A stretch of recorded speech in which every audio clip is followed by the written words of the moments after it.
We provide you the platform to turn your dreams into reality. Give wings to your aspirations with KR Mangalam University.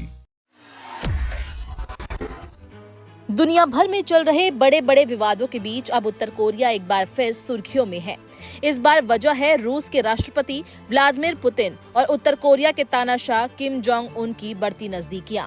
Russian day यानी रूस की आजादी के दिन के मौके पर किम जोंग उन ने पुतिन को एक खास संदेश भेजा है, जिसमें उन्होंने सबसे प्रिय कॉमरेड यानी बेहद करीबी दोस्त कहा है।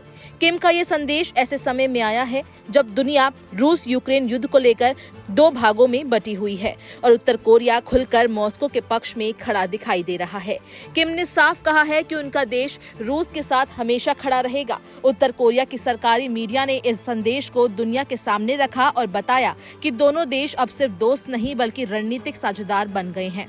ये पहली बार नहीं है जब उत्तर कोरिया ने रूस के साथ रिश्ते मजबूत करने की बात कही है। इस साल की शुरुआत में किम जोंग उन ने खुद माना था कि उन्होंने रूस की मदद के लिए यूक्रेन युद्ध में अपनी सेना भेजी है। रिपोर्ट्स के मुताबिक उत्तर कोरिया ने रूस को 100 से ज्यादा बैलिस्टिक मिसाइलें दी है, जिनका इस्तेमाल यूक्रेन के शहरों और बुनियादी ढांचों पर हमला करने में किया गया था। इतना ही नहीं, उत्तर कोरिया ने रूस के साथ मिलकर युद्ध में भाग लेने के लिए 10,000 से ज्यादा सैनिक भी भेजे थे। ये सैनिक रूस के पूर्वी इलाकों में तैनात किए गए और वहां से यूक्रेन के खिलाफ अभियान में शामिल हुए।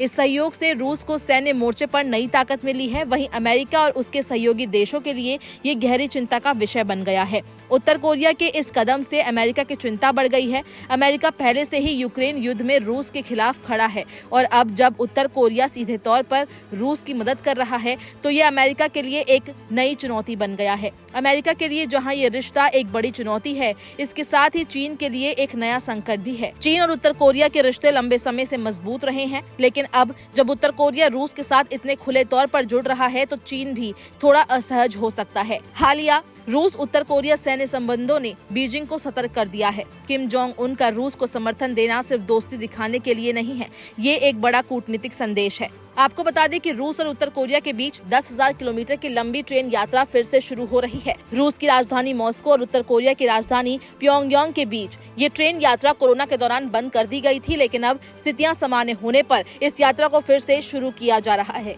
इस ट्रेन को शुरू करने का व्यापारिक से ज्यादा सैन्य महत्व है।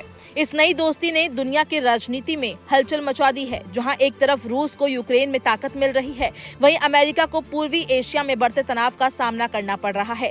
चीन के लिए भी ये स्थिति असहज है, क्योंकि उसका परंपरागत दोस्त अब दूसरे रास्ते पर चलने लगा है। उत्तर कोरिया और रूस की बढ़ती नजदीकियां न सिर्फ क्षेत्रीय बल्कि वैश्विक राजनीति को भी प्रभावित कर सकती है। अमेरिका और चीन दोनों को अब उत्तर कोरिया की इस नई भूमिका को ध्यान में रखकर अपनी रणनीति दोबारा सोचनी होगी।